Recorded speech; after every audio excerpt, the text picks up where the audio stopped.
Con Meta. My name's Nuzlockeish. Today we'll be playing There May Be 99 of Us, but we have to win in 99 turns. The sequel to the hit game.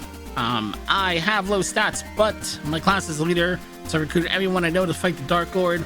In the first game, the party leader Josephine recruits literally everybody in the town to go and defeat the Dark Lord. In the second game, the Dark Lord comes back, so we must venture forth with all 99 townsfolk and defeat the Dark Lord once more by defeating them 2 more times. That's a short version of the story. We're also doing a Nuzlockeish type of run. Character gets knocked out, they're out forever. If I remove them from the party, they're removed forever, etc., etc. They can only be used in one fight in the entire game, so it's more challenging than like Pokemon Nuzlocke, where you can get one powerful Pokemon and they can carry you for a while. Not the case here. Everybody can only be used once, and that's going to let us see as many characters as possible of the 99 party members we have. But that's enough from me. Let's get started. Timer is reset. Notes are open. Controller is working. 3, 2, 1, and go. Our party leader is Josephine. Josephine does not deal a ton of attack damage. Again, her class is leader, so her abilities are focused on getting characters where they need to be when they need to be there. Her entire kit is about manipulating the ATB meter, the turn orders in battle. And we're going to see that really get used a lot. We're going to lean on those abilities quite a bit as we go through the run. At the bottom, we can see 2 different meters underneath our hit points. One is tech points, TP. That's going to power anything that's not an auto attack, basically. If it's a spell, if it's a skill, if it's something where you would shout the name of the thing before you do the thing in Dragon Ball Z, it's powered by tech points in this game. The other ability there is EP. Everybody not named Josephine starts with 100 EP. And every ability that uses EP uses 50 EP.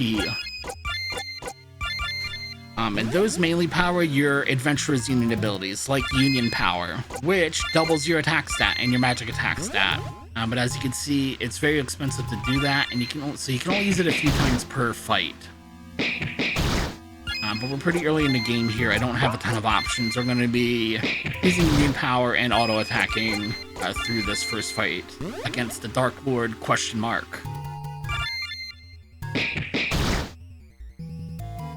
remember the name of the game. The name of the game is exactly what it says on the tin. I have all of these party members at my disposal, but I have to beat this game within 99 turns or I game over. The game is absolutely keeping track.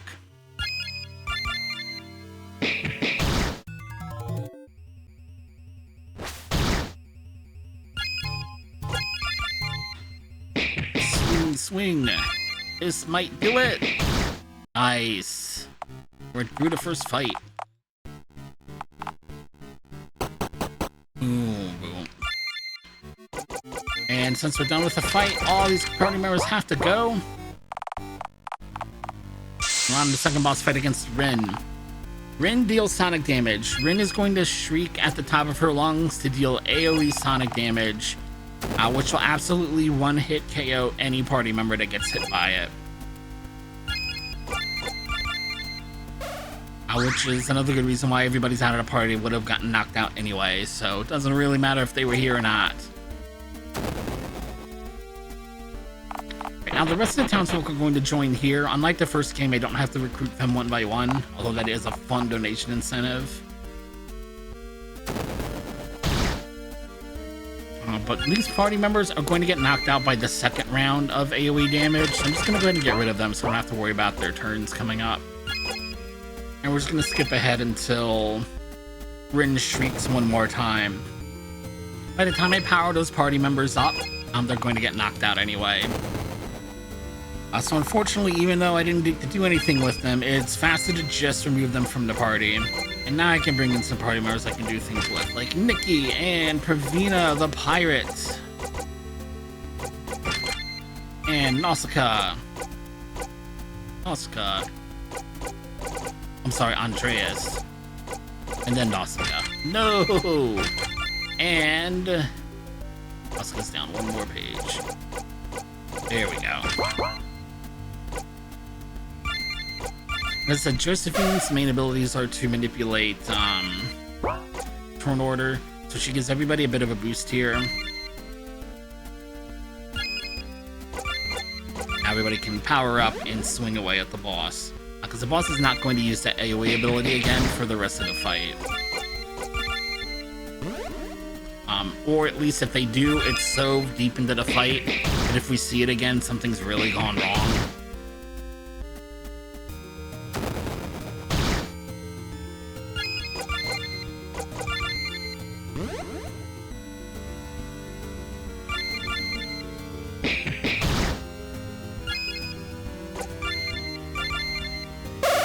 Turn.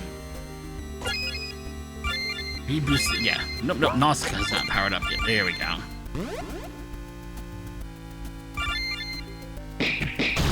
So now I can hold A pretty much for the rest of the fight. It's faster to skip Josephine's turn, just because she doesn't deal a ton of damage. It's just not worth watching the animation play out. And we're done with the second fight. Everybody's G-O-T-T-O-G-O. All those people got to go. Down to the Chalice. Is right next door, down 3, and then one more to Gormlaith. Gormlaith, the chef, is going to make this entire fight click. Skill, TP modes, opportunistic. I think everybody else needs eager on this fight, right? Let's talk about TP modes. TP modes determine A, if your character starts with any tech points, but B, far more importantly, what they can do in combat to gain more tech points. For eager, you start with 25%, however you'd like to count it. And you gain more by dealing damage or taking damage. Josephine is set to gain tech points by giving buffs to any party members, including herself. That's why when she uses her buff ability that stacks, I think like 5 or 6 buffs on herself, she gets a ton of tech points right away. She can really stack them pretty quickly. Daggers, sidearms, skip 1 for shorts. Shorts and shoes. And everything else can stay the same. Samie is gonna get a dagger.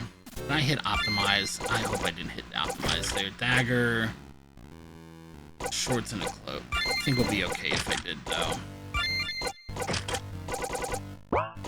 And Gormlaith is gonna get an orb and offhand to let them power up a little bit quicker. Shorts, shoes, everything else can stay the same. Let's take a safe save just in case I did do something up with Samie.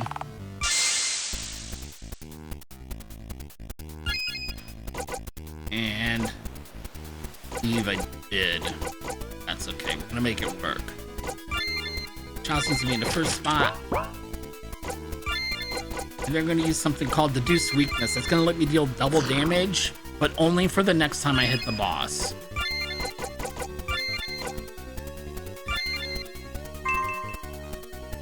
Yeah, our turn order's a little goofy here.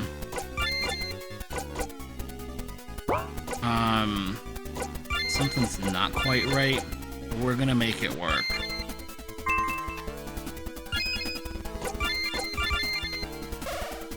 Everybody's getting the buffs they need, so I don't know why the turn order is funny. But I think we'll be okay. If you ever hear me just go, it's not an act. If I get off script in this game, generally speaking, there's not a good backup, and we're gonna be completely winging it and flying blind into the darkness. But Gib has an ability called Last Word, which lets me ignore armor while I'm doing double damage. You can see that really takes a huge chunk out of the enemy's health there. Need a TP heal Gib one more time. He doesn't have quite enough to do two last words back to back. That's a tough sentence to get out of my mouth, apparently. But the second one should clean up the fight, and we're done. I don't know why that fight went a little goofy, but I'm not gonna worry about it. We got through. That's all that matters. Boom, boom, Boom, boom, boom. Move everybody. And change. Who's coming in? Double so. So. It's up a little bit. Here we go. Voila. Akios, page down twice, up a little bit. Akios is going to be the key to make this fight work correctly. Not that everybody else isn't important, but every strategy tends to center around one party member in particular that makes the whole thing click. And in this one, it's Akios, who's a cultist. I think I called them a martyr earlier. They're a cultist, evidently. But we'll talk about it in a little bit. I gotta get through this menu clean.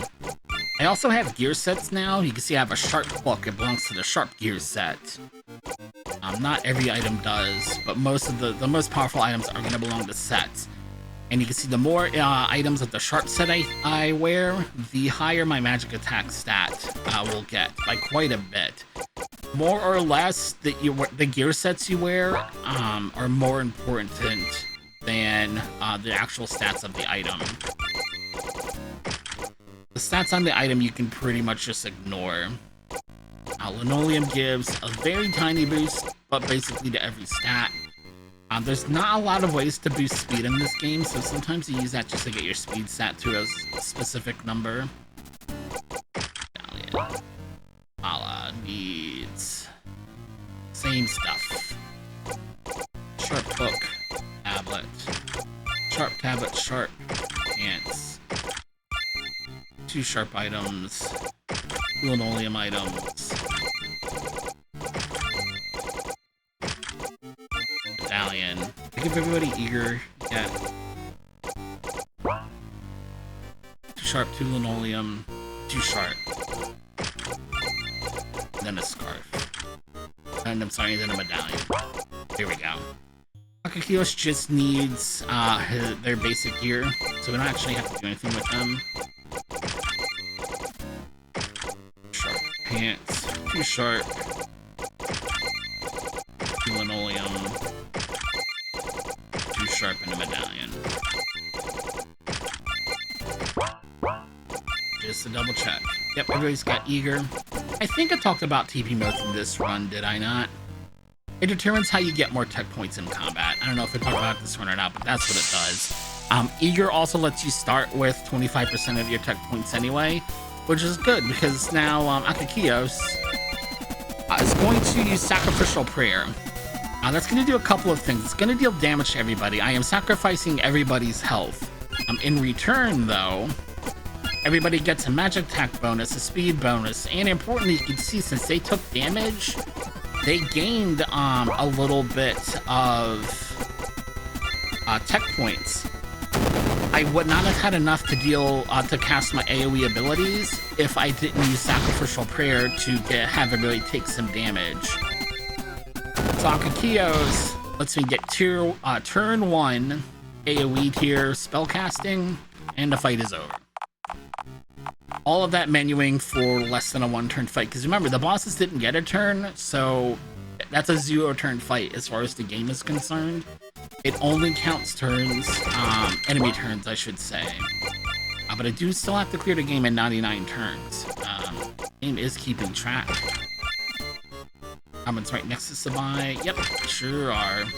Marcus is down a little bit. Then Tadir, 1, 2, 3, up 3, there's Tadir. Tadir needs eager. Everybody gets gear, including Josephine. I lost my last one because I forgot to gear up Josephine, and everything very quickly fell apart. Quick sun, 3 pieces of quick gear, more sun gear. Sunlight lets me charge up quicker, charge up my tech points quicker. Quick sun, 3 quick sun, quick 2 quick. Stone, speed boost. Quiver's also a speed boost, and then the scarf's probably more speed. Yep. We are stacking speed on Josephine. We're gonna be from empty here. Glass. Then 2 strong.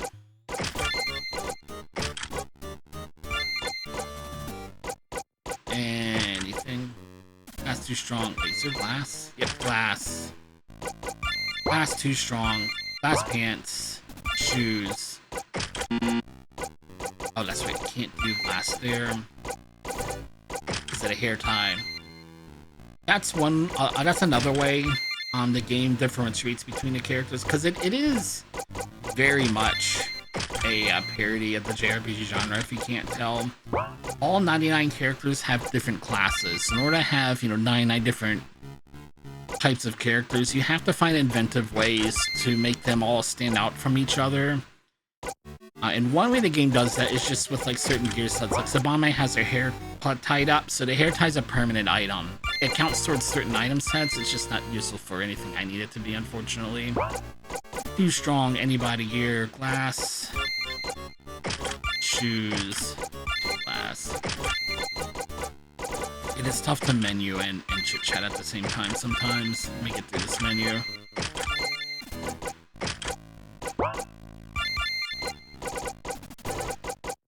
Strong. Too strong, skip the shirt.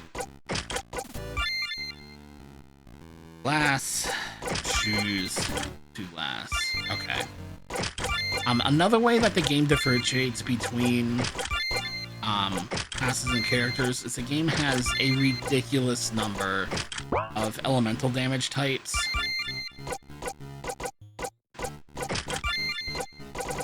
There's your basic ones like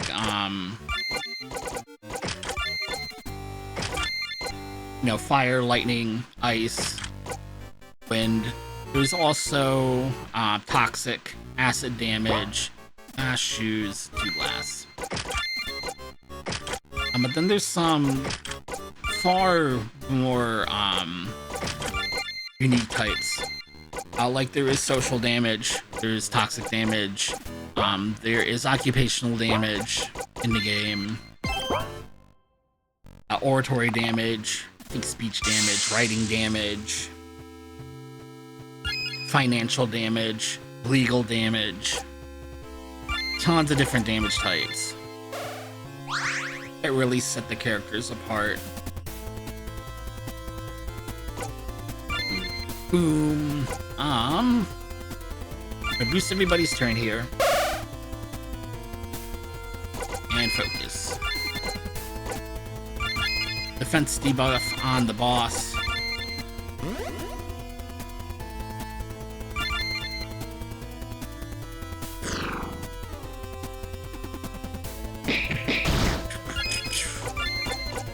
Tsubame is one of, if not the strongest auto attackers in the game, because they have two abilities to boost their auto attack damage. They have Union Power that everybody has, and also Hasogama-e, both of which are free to use on turn 1 no matter what. I forgot to boost Robin's damage. Hold up, let's get that straightened out. I'm gonna be off script here a little bit.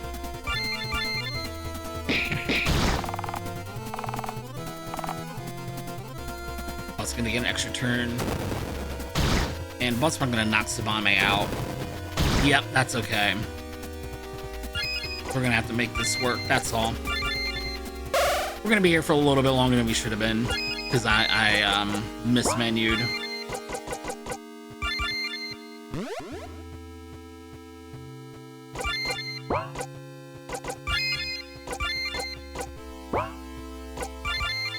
I don't think I got my defense penalty. Yeah, everything's all goofed up.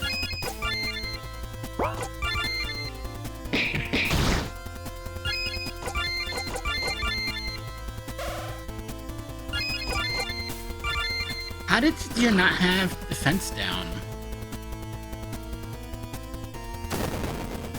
That's so weird. Like, that part of it makes sense. I understand why the rest of it got all messed up. Because I mishit. But Tadir should have had defense down ready to go. Are you serious right now? Get out of here with that. Okay.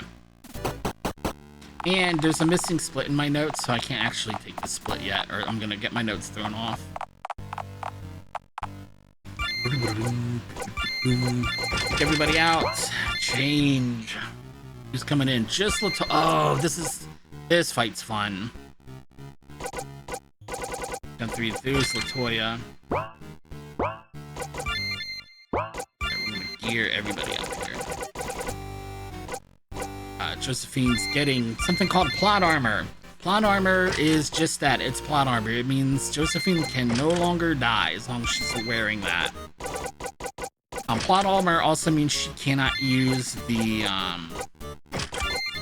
auto attack command. It also means she drains, I think, health, but also tech points each turn. It's very hard to get her charged up with tech points, which is why we're stacking all of this enigmatic gear on her to counteract the plot armor penalties. It's also hasty penalties. Hasty's not helping us out there today either. Gonna give our blood mage a big old scythe. Bone gear, which lets you deal a lot more damage but reduces your speed. This is the first time we're really going to be leaning very, very heavily on Josephine's past turn ability. Like, this fight cannot work without us using that ability literally every turn and making sure we charge up enough so we can keep using it without stopping. Because this bone gear is going to give us the biggest attack bonus we can get. But we're going to be sacrificing all of that speed to do it. But we need it. We need to swing very, very hard, very, very quickly. I'm going to go down to Ursula. Optimize their gear. But I'm not going to add them to the party. They're going to come to the party a little bit later.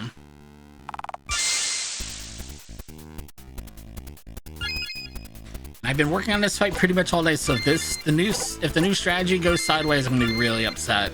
I've been working on this all day.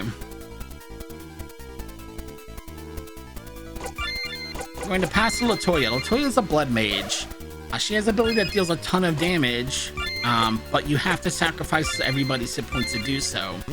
Funny enough, the extra damage that you do is not based on the number of characters or the number of hit points that you drain. So I just removed everybody else from the party because it doesn't matter. It doesn't affect the damage formula. So every time we use that, every 2 times we use what's it called, blood pool, we're going to defeat one phase of this fight. On to phase 2. We got a reset there, but you notice I didn't put any debuffs on the boss, so I don't have to reapply anything.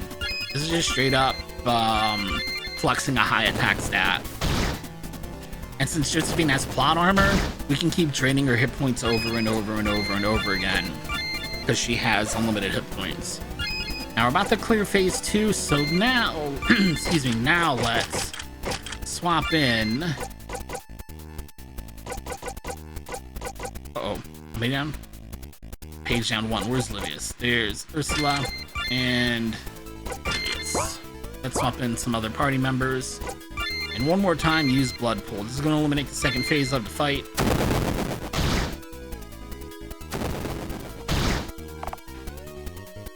I'll also finally get a turn and hit Ursula with 2. That's a big old lightning strike. Or thunder, whatever. Very loud thunder. It'll be alright. I added 2 party members because that means the boss debuffed Ursula twice and not the party members I'm actually worried about here.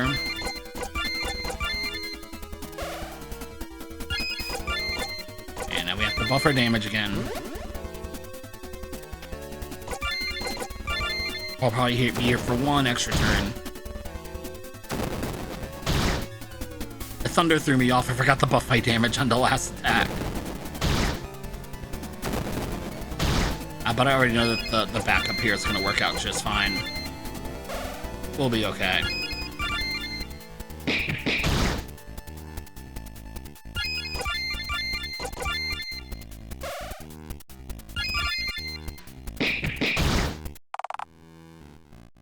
It's also a little bit of time there, but I'm not gonna stress out over it too much. Alright, everybody's gotta go. Who's coming in now? Oh, this is the fight against Ufloma. This is a 2-phase fight, and each phase takes damage from only one damage type. So we have to use a very specific party here. Actually using pretty much the same strategy we would on any percent here. Damien, Grippa, and Uger, and then Uger's gonna move to the second member of the party. Everyone's getting Uger, right?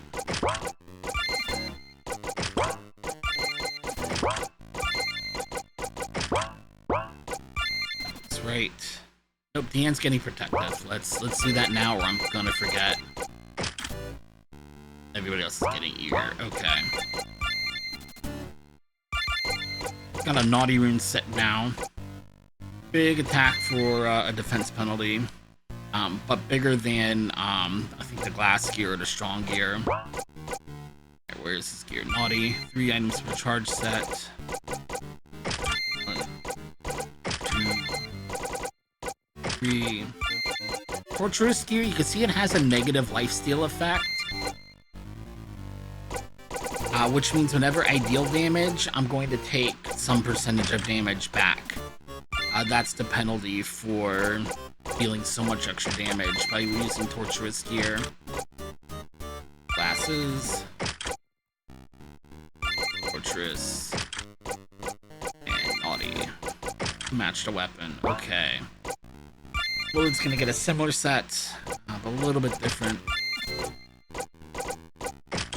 And that's to manipulate the speed stat, I believe. I can't remember exactly what the changes did,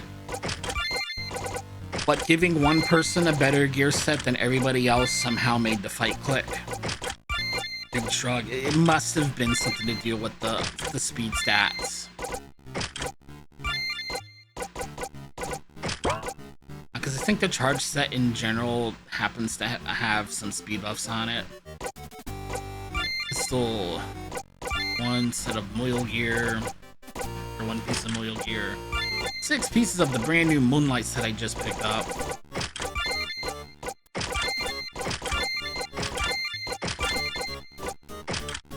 Loyal gear again. River and a scarf. That just leaves a Grippa. Torturous gear, 4 pieces of charge gear.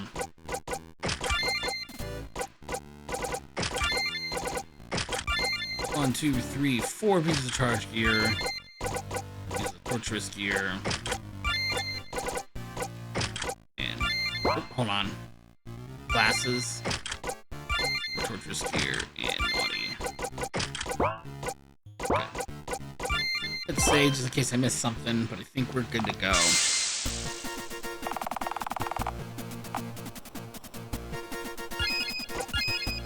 Deanne's going to use something called...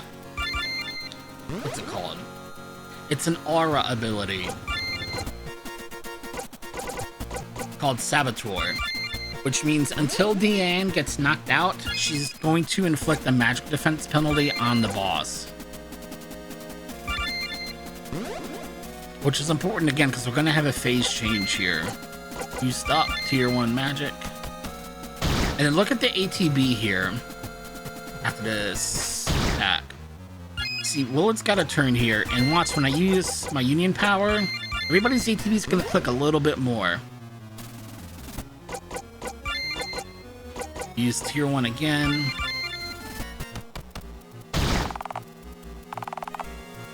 And now it's going to be Uger's turn, and remember, Deanne still has the aura on. It wasn't a debuff. So I don't have to cast it again. Up some Josephine to give myself a little bit more TP. And I've got enough to deal tier 2 damage.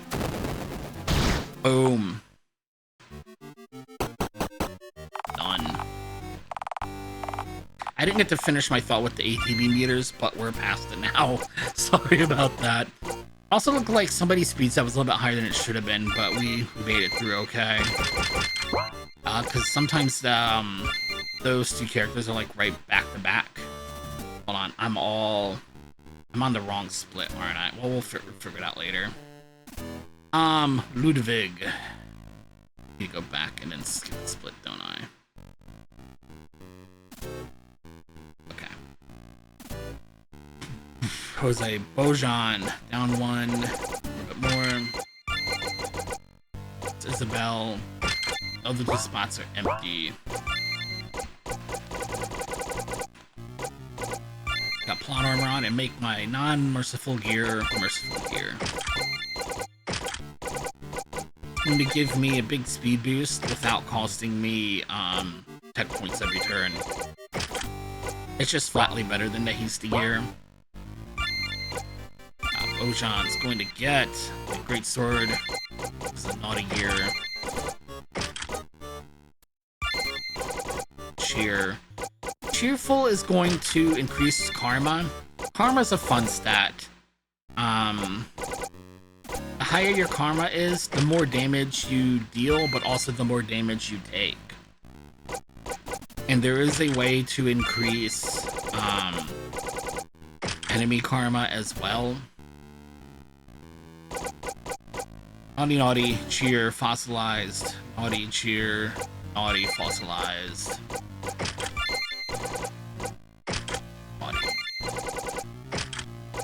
But because we're on a Nuzlockeish type of run, the characters that can do that can only be used once, and that's why we don't see a lot of karma manipulation in this run. What's a dagger? Dagger, offhand, it's merciful gear. Moonlight gear, what does moonlight gear do? Oh, it helps me charge TP. Sunlight gear. 3 sunlight gear. That big old tooltip there on the screen makes it so hard to read this menu. Sunlight. Sunlight. Sunlight. Moon. 2 merciful gear items. Sunlight again. There it is. Merciful again. And I guess everybody's TP mode because we did it before. Getting protective on Isabel, getting eager probably on Bojan. Yeah, Bojan's a swordsman. Bojan can deal a ton of damage, assuming we can get him set up a little bit here. Stop. Momentum's gonna boost Isabel's speed stat and let her charge up some tech points. And then she's going to cast TP heal on Bojan to give him some tech points to work with. Josephine's gonna pass to Isabel. She's gotta boost herself first. And I'm gonna actually swap Isabel out. You're gonna say, Sushi, why give Isabel's turn to I give Josephine's turn to Isabel if you're gonna swap her out?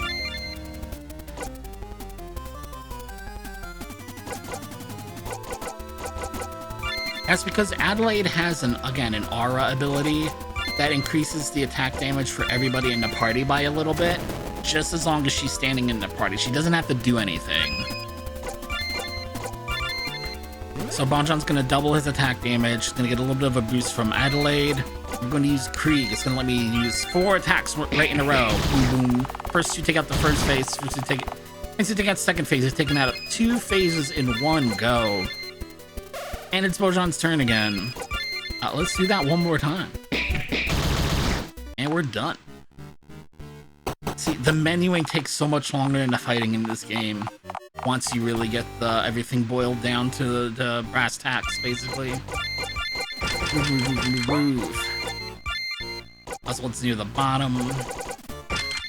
Oswald's the strongest mage in the game.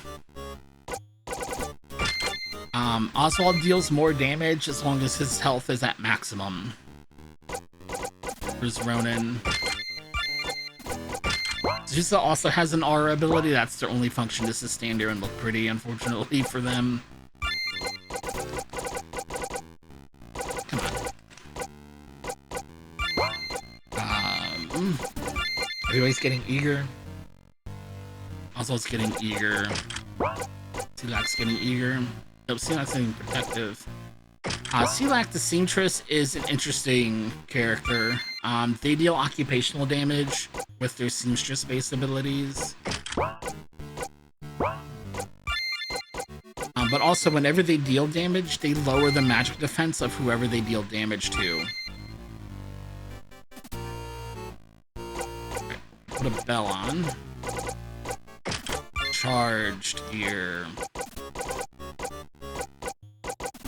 There it is. Cheerful. Here we go. Come on, controller. Keep up, buddy. Charged. Cheer. Charged. Cheer. Charged.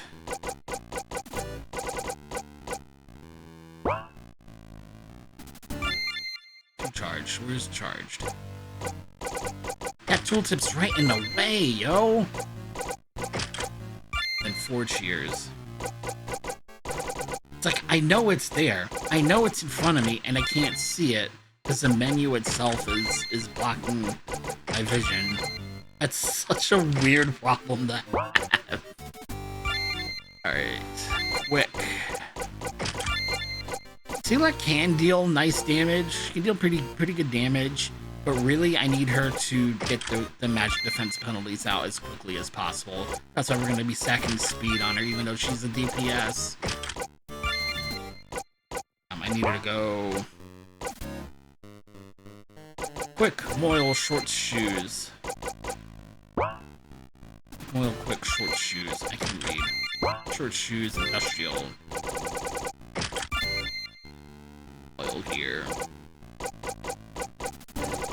Here it is. 2 pieces of an industrial set. Industrial set.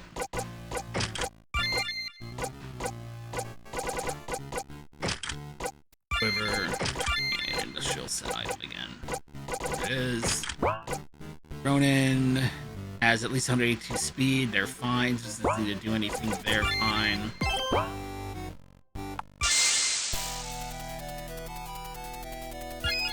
Ronin. It's just gonna drop magically buff on everybody. It's gonna stack with Sealak's ability too. Josephine's going to use a stun grenade. Give me a little extra breathing room here at the start of the fight. Buff. AoE damage. So everybody gets that second magic defense penalty. And Oswald's at maximum health, so he's at maximum the height of his powers. I'm gonna use this subsume item. I'm gonna basically throw a grenade at a party member to deal some damage, because dealing damage gets me tech points. Boost. And those little bit of extra tech points, just enough to cast bludgeon magic on everybody. Everybody's knocked out. Final gear on our last 2 fights. Bump, bump, bump, bump, bump. Josephine needs no new gear, but let me set the menu point there. Alright, Josephine Lee. Here's Lee. Merc. Mojisola, a mercenary. Their stats are very, very low until you pay them, and then they have basically one-shot, one-kill abilities. Francis. And page down up to the Eileen. Eileen is the gambler. Eileen has the karma. See the karma affecting ability I was talking about earlier?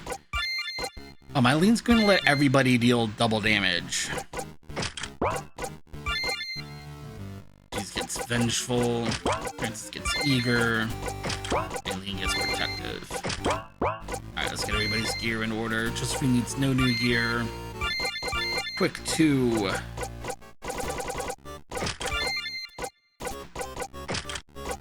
Merciful gears near the bottom. Enigmatic gears, page down 1. Throw this in the bottom. 2 pieces, there it is.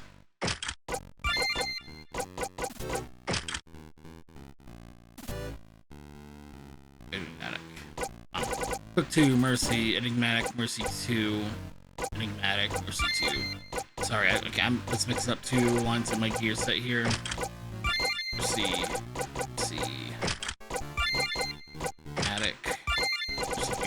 done. And now I have rings, which just let me finish off a set I almost had finished out. It's gonna be the next piece of my enigmatic set.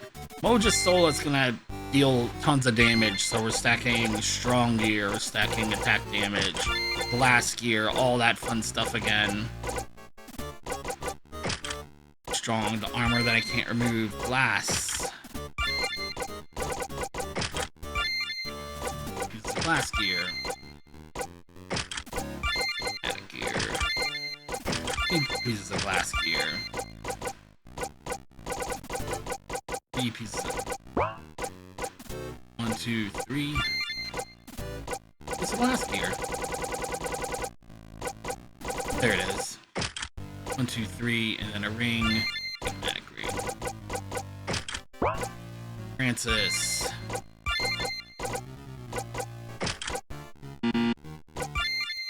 Bump, bump, bump, bump, bump. Cheerful, cheerful. 4 pieces of charged gear. There it is.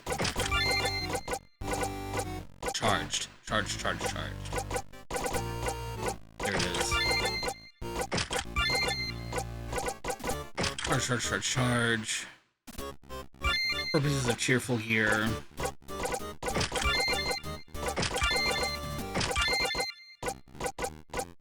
And then no ring. Alien's gonna get gear. Moil. More moil. Nope, merciful gear. That's at the bottom.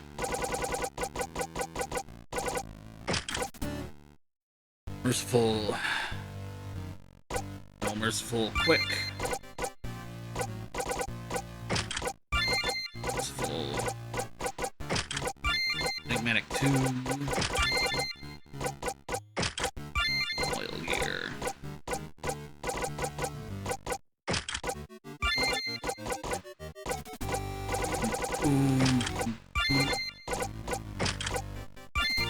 Merciful gears. Bottom. And no ring. We're all set.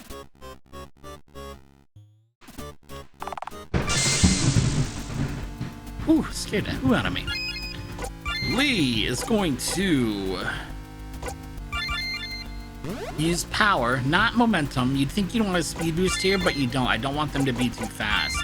They're just gonna pay the mercenary for now. He's gonna focus up, get some tech points. That's fine, we can take a little bit of damage here.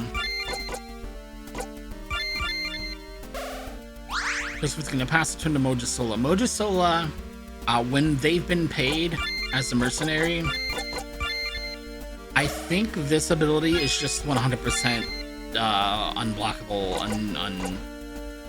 unavoidable damage. I'm going to use Subsume on Francis to get A, to give Moja Sola some extra tech points. B, Francis actually has a set of gear on now that lets them deal more damage when they're at low health, and now they're at 1% health. And we're going to use Brutality. Boom. 1 shot, 1 kill. This turn, we're going to pay the mercenary again. Francis, oh no, we're going to double down. That's going to double the boss's karma, so they deal double damage now, but they also take double damage. Does Josephine do anything here? Yep, we're going to boost everybody. It's going to make it Francis's turn next, and then we're going to pass to Moja Sola, who's technically going to go after Francis, since Francis has already done charging. ATB charging. Their meter was full first, that's the best way to put it. Francis is going to double buff and cast tier 2 magic and knock themselves out, but in doing so, taking the boss with them. Oh, now it's Moja Sola's turn, and boom, done. And now we are on the last split. For everybody from the party, add in... add in Clara. Clara over to first. This is the one fight we get to use our gunner friend on. Saved it for here. Oops. gonna use rifle. I need to make your sets. My split notes are all goofy. Last pistol.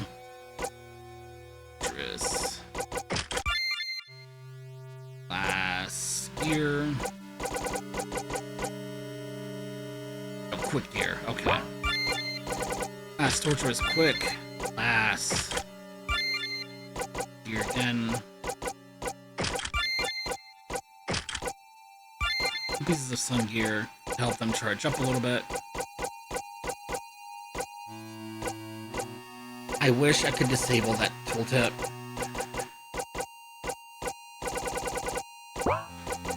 Am I on the wrong line? Last torturous quick. Last quick. Last. Oh, sun. What is it? Sunlight. Sunlight. Last gear. Last gear. Last gear. Torturous ear. Torturous ring, I should say. Just in case I goofed up, but I think we're good to go. So Ashin's going to get bonus tech points when a party member dies. So what we're going to do is use that grenade I was talking about on Clara. Clara's about to die. Oh no, whatever are we going to do? We're going to boost up on our first turn. We're going to reload our sniper rifle. Us going to get a turn. Oh no, Clara died. Whoever could have possibly seen that coming? And then Ashin's going to use armor-piercing rounds. And the game is over. Time. In 17 turns, we've lost two. Oops, we've lost 2 turns somewhere. But that's okay. That was not too bad. Considering that is first time I ran the incentive, I will take that any day of the week. Let me go ahead and get these splits saved. And then versus the current PB of any percent.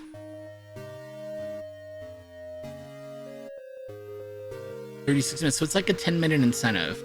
That's pretty much where you want it. But that's it for me today. Thank you for watching. Catch you later.